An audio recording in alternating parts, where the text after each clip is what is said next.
Hello, in this video I want to show you how to connect any Bluetooth device with your HUAWEI MateBook E with Windows 11.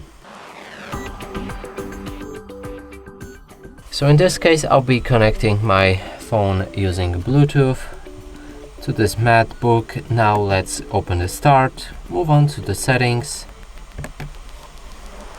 Here find Bluetooth,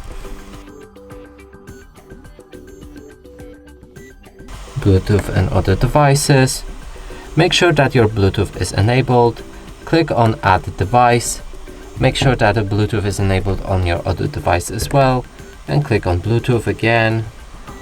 Here on your phone, click on this specific MateBook that you have, and yes, and pair on both of them.